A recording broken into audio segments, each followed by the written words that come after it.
Hi and welcome to OUTthink. I'm Lawrence Akers. I'm a clinical hypnotherapist, a member of the LGBTQI community, and a passionate advocate for mental health.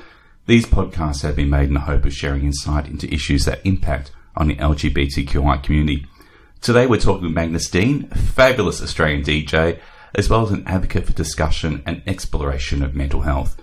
Magnus has recently run a fundraiser titled Peace, Love and Tunes, with proceeds going to Black Dog Institute. Magnus, thanks for joining us today. Thank you. Good to be here. Now, first question, what prompted you to become an advocate in mental health for the gay community? I suppose for me personally, I've suffered my own and struggled with my own journey. Not a lot, I suppose, compared to other people, but still it was something that I found just in the last few years of my own struggle that I was finding that other people are also going through the same sort of, grief, loss, struggles, with finances, drugs, alcohol, whatever different triggers and connections they weren't making themselves. So I wanted to then share my story to help others, to think that, you're not the only person that's going through such a struggle on your own. Yeah. And you fantastically did it via some of the street press that was out there. What had been the reaction from people when you did that? Were people surprised to see you do that, or did they know? What reaction did you get? I suppose a bit of both. Not many people knew, and also the people that did know. I got a lot of unexpected. That's such a strength, and we're so proud of you. That must have been hard, and actually, it wasn't hard to come out and talk about it.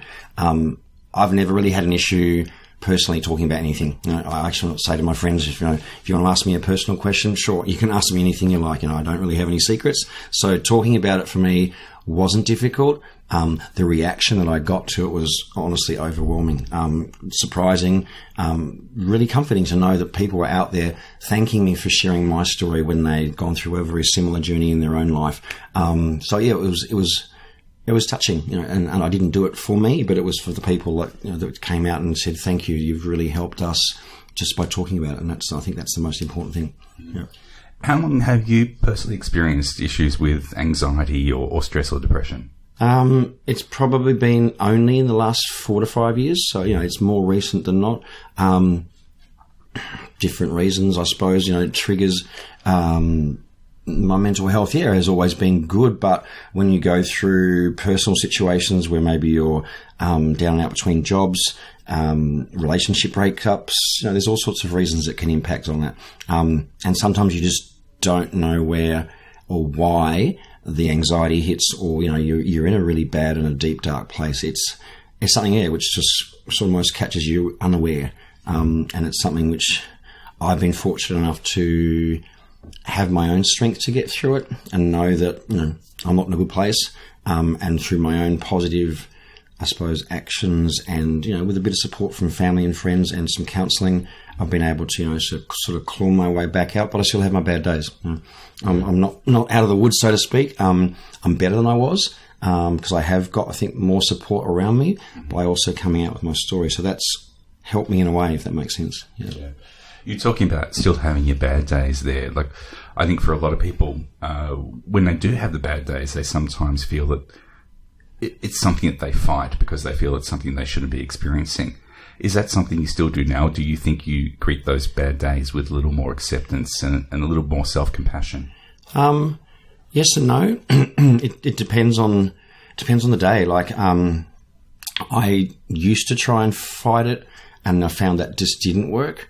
And I've tried different things to see, based on the triggers, and because it just comes out of nowhere, where and what I should do. So, example, if I can get myself out of the house, I'll go for a walk, put my headphones on, and obviously, being a DJ, music is like my driving force. It pretty much is the only constant that will get me through and get me out of that. But sometimes, I just have to learn to, when I'm having one of those days, is to just ride it, let the emotions and not fight it so much, because it can be overwhelming. You actually create, for me, I create more anxiousness or anxiety when I'm having that feeling. Yep. So it builds. So I've learned to go, I've just got to go breathe, go for a walk. I said, put some music on, or do something that's going to deflect that or channel it into something, more positive and more motivational and more, uplifting, I suppose. Yeah.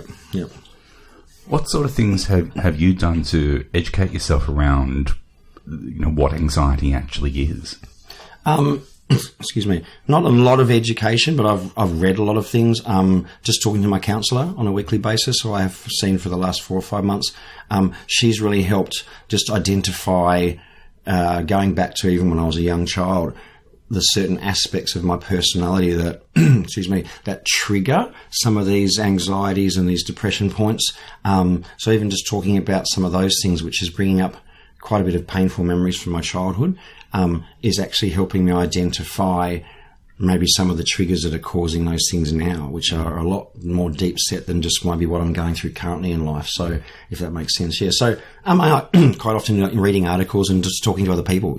I think information is education, obviously, and therefore just talking to people helps me understand it a bit more as well as them. It's funny you say that because, quite often I'll have some clients that come in and they'll present with a certain issue and they'll be convinced that it's nothing that's particularly deep-rooted. Is the phrase I think I hear often. It's not a deep-rooted problem. I just want to change this. But then the more exploration we do, the more it starts to go back to these childhood beliefs. Recently I had a client who was talking about his particular presenting issue and then freeform just suddenly speaking back about a time when he was 10 or 11. And it wasn't until I kind of stopped that conversation and said, have you noticed how you've just regressed back to this time, that it became a little bit more present to him. What kind of things do you think happened in your own childhood that formed these kind of beliefs to happen?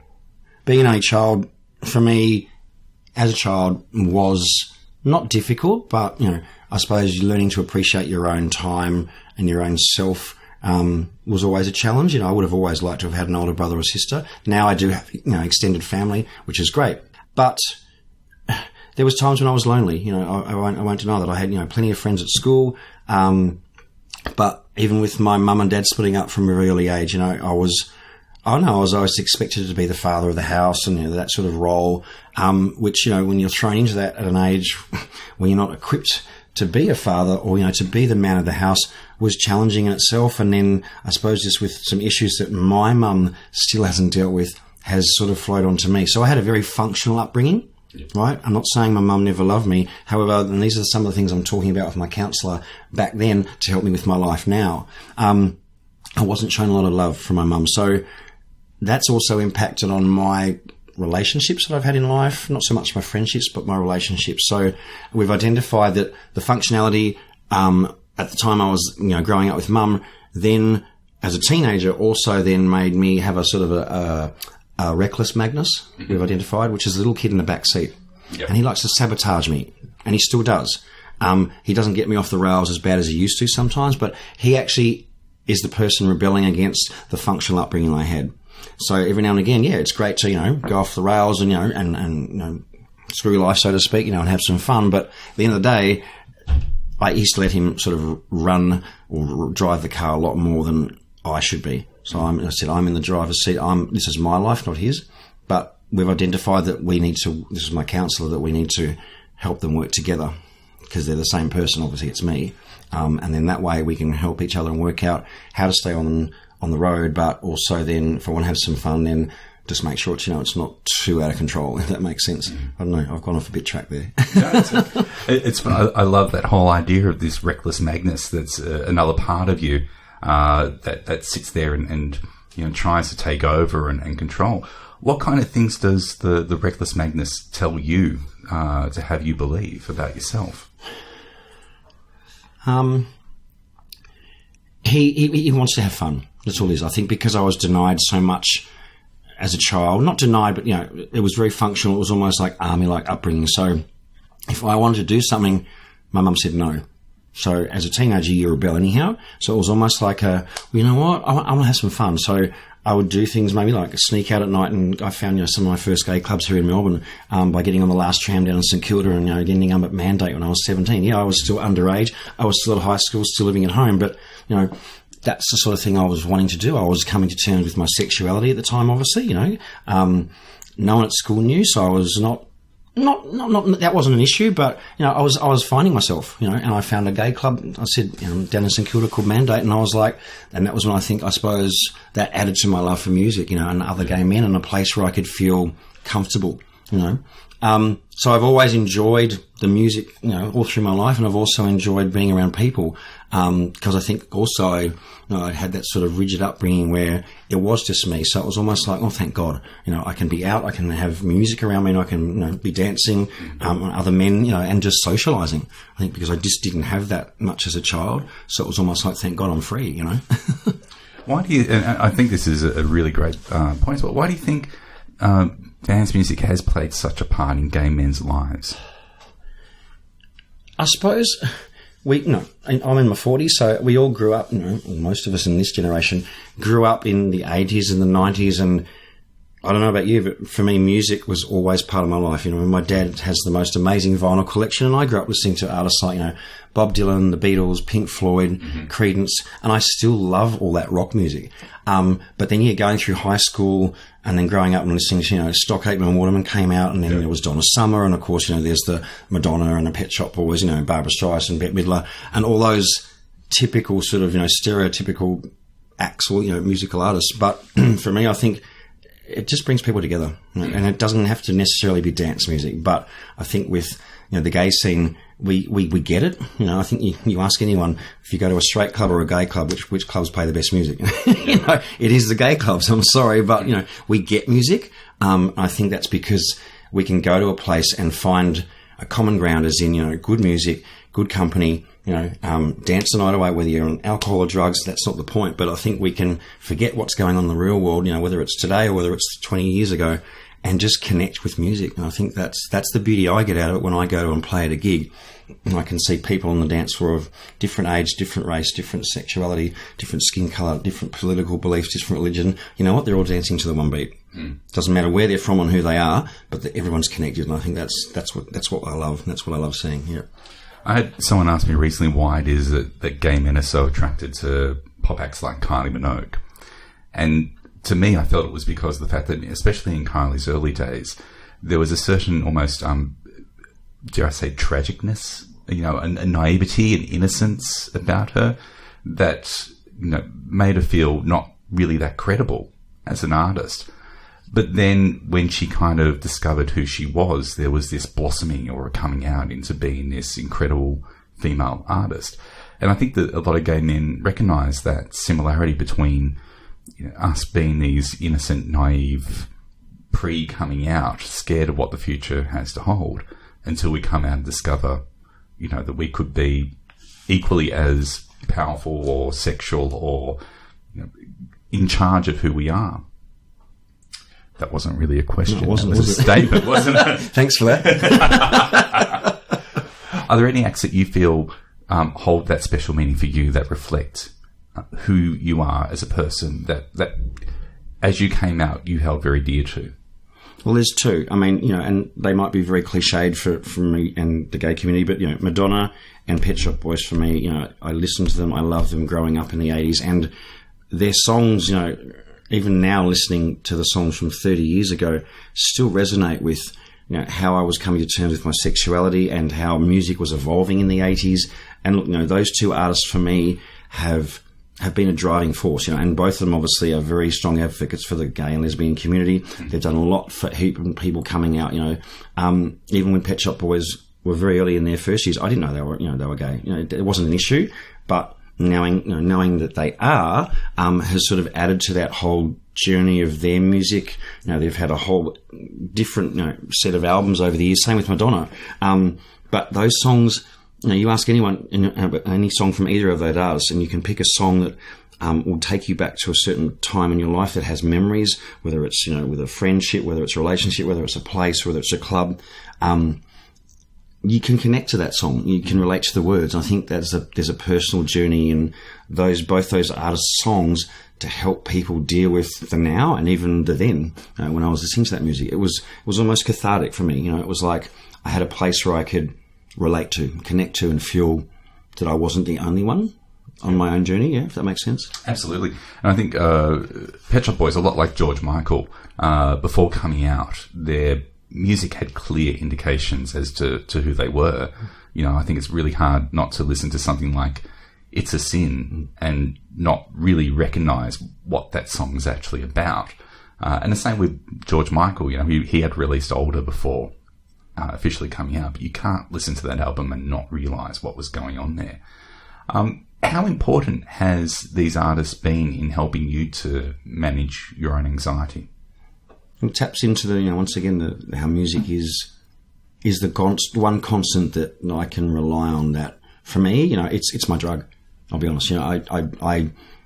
I'm anti-drugs in terms of prescription drugs, so I'll be quite clear on this. I even hate taking Panadol for a headache. I'd rather have a cup of chamomile tea, or put some lavender drops on my pillow, or once again put music on. So music is my drug. It's proven, and because I've had that passion and that love for it my whole life, I don't need anything else other than that, pretty much, to help get me through. So yeah, regardless of the artist, regardless of, I suppose, the era, whether it's in the 70s growing up listening to rock music, or whether now I listen to what I like playing at my gigs, or I love classical music, I love rock music. It's not all about dance music. I think music just it evokes so much emotion, and whether that can be sad, it can be happy, it can be uplifting. It's mood altering, and that's a scientific fact. So I'm not sitting here saying because I love music and I'm a DJ. It's proven. They've tried and tested it. So I think for me, that's why I love sharing my music, because I know I can create that same mood altering. At one of my gigs, I can for 2 hours make people feel great. They go home and say, "What an amazing gig!" And they go, "Oh, you're an amazing DJ." I'm like, "No, it's not about me. It's about just playing some music that I know you're going to like. That's going to make you feel good, dance, and have a great night." So for the next 2 hours, you can just switch off and forget the troubles in the world, or what's going on in your small world, and that's my job done. That's what gets me off on that. Yeah. Yeah, it's that release on the dance floor, just allow you to put aside those issues for a moment and just enjoy being present in the moment as well, which is a fantastic skill to have, especially when you do suffer from something like anxiety, because it's so future focused, where you're expecting things to turn out so badly. To be able to just be present in the moment and to just breathe and to know that in this moment you're okay is a great gift. Speaking of techniques there to deal with anxiety, what kind of things do you do when you do feel anxiety coming on to help move it aside? Music again. For me, walking. I do a lot of walking. Not so much sort of gym work that I used to. I suppose as I've gotten a bit older, I find that you need to adjust what sort of form of exercise works for you best. 20 years of fitness and experience managing gyms. I've got all those skills and the know-how of what to do. I used to work out 2 or 3 times a week, and that for me doesn't fit now. So, and I'm not saying because I'm not not exercising at the gym that's no. Some people might say, well, you're not exercising the way you used to, therefore that may be impacting on why you have some anxiety and depression. Yes and no. I mean, obviously exercise is a good endorphin release, but for me, it's walking, it's a bit of fresh air, a bit of sunshine. So just the basic things. Those things may not work for other people, but I've found what works for me, through trial and error. Staying inside is the worst thing I can do. Staying in bed, which does happen. There are days when I have those days where I don't want to get out of bed. I don't want to talk to anyone. I don't want to leave the house. I don't want to eat. I just want to curl up and cry myself to sleep. But I know that's not going to help. So sometimes I just have to go, if it means I'm in bed half the day, and then I go, you know what, I've just got to get up. I've got to get up, have a shower. I'm going to get out of the house. I've got to move. And I think movement and just, some sunlight, a bit of fresh air, and just to breathe, those things are, they're the simple things, but I'd much prefer to do that than go and see my doctor and say, I need some prescription drugs. I know many people are on those for their own reasons. I just personally, they wouldn't work for me, and I just don't want to become addicted to a prescription drug when I can do things my own way, a lot simpler, and it's free as well. So I'm looking at the short and the long-term benefits to my health and my physicality as well. I don't know. I don't know a lot about prescription drugs or antidepressants, but I just don't think they're for me. That's my choice. Yeah. You mentioned earlier that you've been experiencing anxiety and depression for the last 4 years. Do you find that it's becoming easier for you to manage now, or do you feel that it's coming up with its own new challenges as it continues? Yeah, it does, because obviously in the last few years, different things have come up recently, a relationship breakup, which has been challenging. to say the least. But it's also been very rewarding, if that makes sense. It probably doesn't, but without going into too much detail, I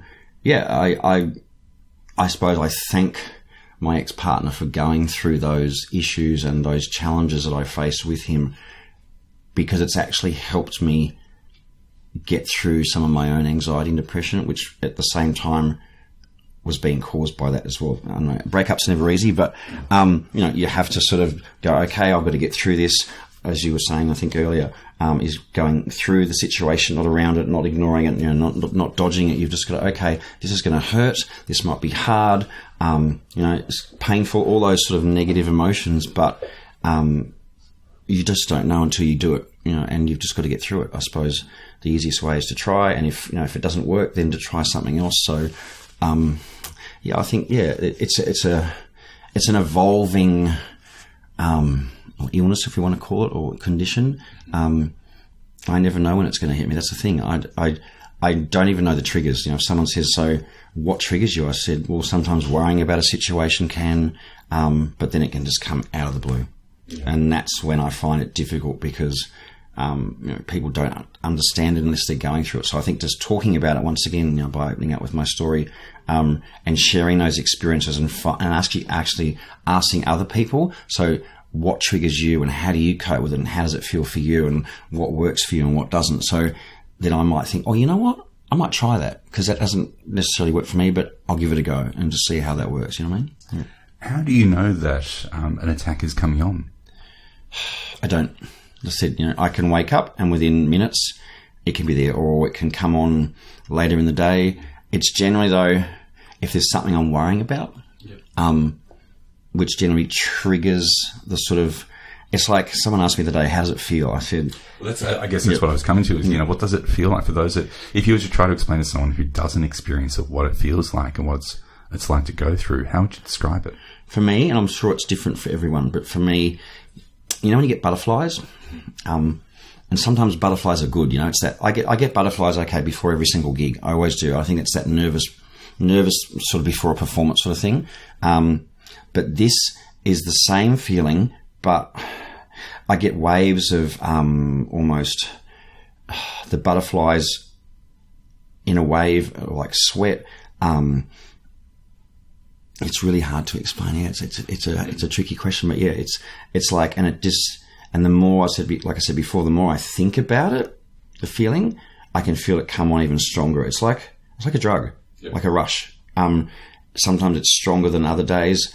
And I just try to go, no, don't worry about it. But then the more you tell yourself not to worry about it, so you've got little people in the head going, no, you'll be right. So you've got, I'm trying to sort of tap into my own mental side of challenging, how do I deal with this? But sometimes you can't. And sometimes you just let it go. And other times, if you try and work through it, it's tricky. There's no solution. There's no key to the. If I could go, okay, I know what I'm going to do today to solve this, but I can't, because the waves can come quicker, they can last longer, they can go. It's uncontrollable, and that's the challenge, I think.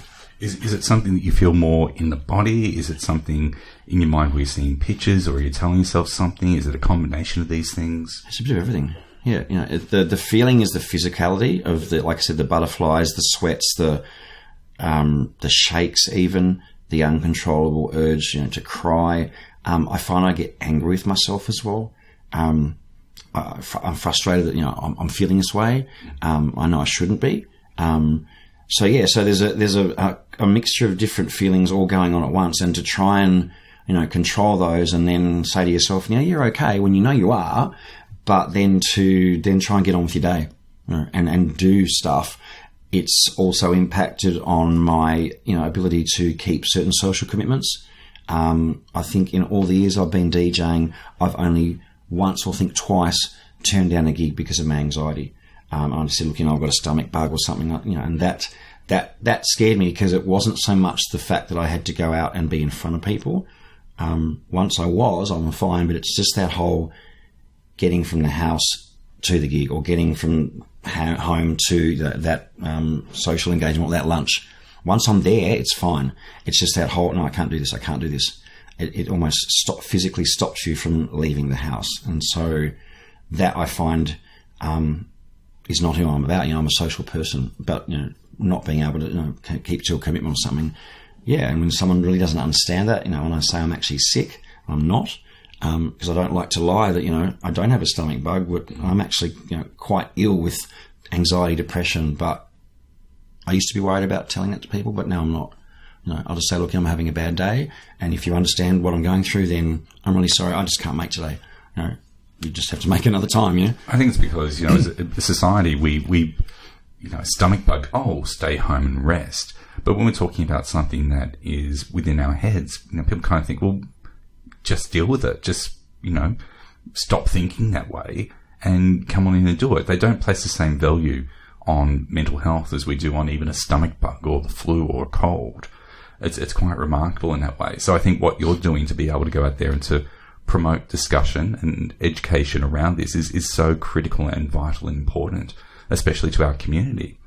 In your discussions with friends out there, what kind of things do you see coming up as things that people are getting anxious or depressed about?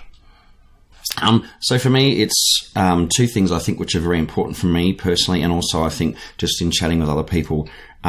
There's addictions in life and there's connections. So connections, I mean talking about a close friend, a partner, loving partner, and even family. And without some of those in your life, addictions, and I'm talking anything from drugs, alcohol, shopping, porn, gambling, social media. At certain times in my life, I have turned to, apart from gambling, pretty much all of those addictions at some point. I'm still in control, but I feel sometimes they replace the need, or when we don't have a quality connection. Mm-hmm. And it's not a bad thing. Some of those addictions aren't good for mental health and also for your physical health. I get that, but they replace something that you don't have. And I think that's very important that, we need a good, strong network of connections, whether that's, people on the gay scene, whether it's, a partner, whether it's a good couple of close friends, whether it's your family, whether it's some professional help as well. Because without that connection, without that support mechanism, I don't think most people can get through, doing it on their own. I think it's very important, and it has been for me. I've got one close, true friend who I've known for nearly 30 years, and we see each other once a week. She's terminally ill, but we see each other once a week, and to get her mind off all her own dramas and all her own issues in her life, and I quite often talk about mine, she's there for me no matter what, and vice versa. So that for me, I know, and like I saw her last night, I know I can go to see her and spend a few hours with her, have maybe a glass of wine or two, have a couple of cigarettes, have a nice meal, watch a movie, have a good laugh. It helps me because I know I've got that connection. She's got my back. Going through a relationship breakup recently, that impacts on that connection. When I haven't been in a relationship, I have fallen into those addictions. When I haven't been financial, I've fallen into those addictions. So even though I know they're not good for me, at the time, sometimes it's that reckless Magnus going, what, fuck it. I'm going to run off the rails. I'm going to have some fun. I'm not going to hurt anyone. I'm not going to disrespect anyone. Sometimes it's going to be stuff that I'm doing on my own, but I need to do that in a way. I know that sounds almost hypocritical, but I need to do that to help me get through this, even though it's not good for my mental health at the time. But then I know once I get through it, I'm back on track. And you know what? I really didn't need to do that, but I did in a way. And just chatting with a lot of other people that have gone through a breakup or, a similar, I suppose, trauma in their life where they haven't had a quality connection, they do the same thing. So it's a similar experience, I suppose, different reasons, but the same as well. Yeah. You're absolutely right. There's been research done only in the past few years where they used the Vietnam War as an example, where the US government were giving their troops heroin to get through the day. And at the end of the war, when they sent all the troops back, something like 95% of them were like they never had heroin in their life. They went back to loving families, loving homes, and life continued on. That 5% that went back, they found the common link between them was that they had nothing to go back to. And they ended up forming addiction with heroin. And I think the important thing to realize is that it is about quality, real connections. But the question I would ask people is, what if you don't actually like yourself? What if you don't have a quality connection with yourself? It then becomes very hard to have a quality connection with someone else because you're not offering who you really are. And one of the things I've noticed with working with people with addiction is this amazing inability to give themselves some self-compassion or self-acceptance. And it's quite remarkable. ask them a question, and there'll be this really hard black and white thinking about what they should or should not do. And they treat themselves and judge themselves so much harsher than what they would treat anyone else. And it's quite remarkable. In some ways, I feel part of the answer to treating addiction is to teach people how to actually like yourself as a starting point. I mean, I can see you kind of nodding there as I'm talking about that. What do you feel about that statement resonates with you? It's very true. You know, I'm very much a people person, so therefore I give through my music, through my friendships, through my relationships, through everything I do in life, through my work, you know, whether, like I said, in the fitness industry, I'm helping change someone's life for the better, you know, by signing them up for a gym membership. So I usually, and always have, I still don't know why, I'm sort of beginning to identify those triggers and those reasons why I'm the sort of person I am and why I put myself second to everyone else. And what you're saying is, yeah, it's very hard to love yourself. You know, I look in the mirror and I go, you know what? I'm pretty damn hot for a 46-year-old, and I am quite comfortable with how I look and how I feel. But yeah, for others, and it's a cliche, if you can't love yourself, you know, how are you going to love anybody else? And I think it's very hard sometimes for people, including myself. I've had those times where, yeah, my self-esteem is low, my self-confidence is low. So yeah, I've got to sometimes be a bit selfish and go, you know what? It's not about you anymore. It is about me. You know, this is about me loving myself, giving back to me, because, as you said, no one else can do it. You know, you've got to be your own lover, if that makes sense, before you can give that out freely to someone else without it being a detriment to you or without it impacting on your own self-esteem, self-confidence. So, yeah, that's something I suppose you just learn over the years to sort of, you know, to develop the skills to go, you know what, sorry, it's just a bit time for me. You know, and a lot of people don't get that. They're like, oh, what about me? It's like, well, no, you need to also do that for you. We all do. You know, I think the key to anything is looking within yourself, identifying that's where you need to start. You know, not the person next to you, not your partner, not your friends, not your family. You need to look at yourself. And that's like, I mean, I think everyone out there has their flaws and vulnerabilities and insecurities. You know, while you're sitting there saying you've always been confident in how you look, my weakness is that I've never been confident in how I look, but I've been confident in so many other areas of my life.